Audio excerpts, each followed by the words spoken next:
കുട്ടികളുടെ ഫോൺ ഉപയോഗം കുറയ്ക്കുവാൻ മാതാപിതാക്കൾ എന്താണ് ചെയ്യേണ്ടത്? മാതാപിതാക്കൾ എന്ന നിലയിൽ കുട്ടികളുടെ മുന്നിൽ വെച്ചുള്ള നിങ്ങളുടെ അമിത ഫോൺ ഉപയോഗം ആദ്യം കുറയ്ക്കുക.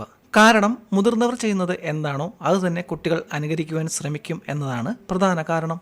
ചെറുപ്പത്തിൽ മാത്രമല്ല, വളരുംതോറും കുട്ടികൾക്ക് ഫോണിനോടുള്ള അഡിക്ഷൻ കൂടി വരുന്നതായി പഠനങ്ങൾ പറയുന്നു. ഇതിനെല്ലാം പ്രധാന കാരണം നിങ്ങൾ മാതാപിതാക്കൾ തന്നെയാണ്. എന്തെന്നാൽ മിക്ക വീടുകളിലും കുട്ടികൾ ആഹാരം കഴിക്കാതെ വരുമ്പോൾ, കുട്ടികൾ വാശി പിടിച്ച് കരയുന്ന സമയങ്ങളിൽ നിങ്ങൾക്ക് സമാധാനം കിട്ടുവാൻ ഏതെങ്കിലും വീഡിയോ ഒക്കെ പ്ലേ ചെയ്ത് ഫോൺ കുട്ടിയുടെ കയ്യിൽ കൊടുക്കും. അങ്ങനെ അവർ കരച്ചിൽ നിർത്തും. ഈ ശീലം കുട്ടികൾ വളർന്നു വരുംതോറും മാറ്റാൻ പറ്റാത്ത അവസ്ഥ ഉണ്ടാക്കുന്നു. പിന്നീട് വീട്ടുകാർ കുട്ടികൾക്ക് ഫോണോ ടിവിയോ നൽകാത്ത സാഹചര്യത്തിൽ അവൻ അതിനായി വാശി പിടിക്കുന്നു.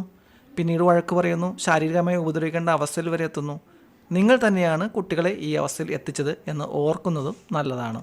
ഗ്രാമപ്രദേശങ്ങളിലുള്ള മാതാപിതാക്കൾ പോലും കുട്ടികളെ പുറത്ത് കളിക്കാൻ വിടാതെ വീട്ടിൽ തന്നെ നിയന്ത്രിക്കുവാൻ ശ്രമിക്കുന്നതിൻ്റെ ഭാഗമായി ടി വി വെച്ച് കൊടുക്കുകയും മൊബൈൽ കൊടുത്ത് ആശ്വസിപ്പിക്കുകയൊക്കെ ചെയ്യുന്നു. പിന്നീട് കുട്ടികൾ മൊബൈൽ ഫോൺ ഉപയോഗം ശീലമാക്കുകയും അവർ ഫോണിനോട് അഡിക്റ്റായി പോവുകയും ചെയ്യുന്നു.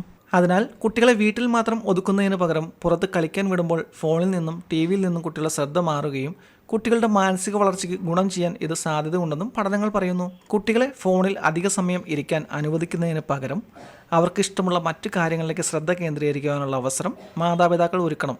കുട്ടികളെ ഫോൺ നോക്കി പഠിക്കുവാൻ അനുവദിക്കുന്നതിന് പകരം വായിക്കുന്ന ശീലം പഠിപ്പിക്കുന്നത് കുട്ടികളുടെ അറിവ് വർദ്ധിപ്പിക്കുവാനും ഭാഷ നല്ല രീതിയിൽ പഠിച്ചെടുക്കാനും സഹായകരമാകും. അതുപോലെ തന്നെ കലാകായിക രംഗങ്ങളിൽ കുട്ടികളുടെ ശ്രദ്ധ കേന്ദ്രീകരിക്കുവാൻ ചെറുപ്പം മുതലേ അവരെ പ്രാപ്തരാക്കണം. ഇത് കുട്ടികളുടെ മാനസിക വളർച്ചയ്ക്കും ബുദ്ധിസാമർഥ്യം വർദ്ധിപ്പിക്കുവാനും സഹായകരമാകുന്നു. ഇത്തരം കാര്യങ്ങൾ മാതാപിതാക്കൾ ശ്രദ്ധിച്ചാൽ ഒരുപക്ഷെ നിങ്ങളുടെ കുട്ടിയുടെയും മൊബൈൽ അഡിക്ഷൻ കുറച്ചെങ്കിലും കുറയ്ക്കുവാൻ സാധിക്കും. ഡോക്ടർ ലൈവിൽ മറ്റൊരു വിഷയവുമായി വീണ്ടും കാണാം. Stay healthy.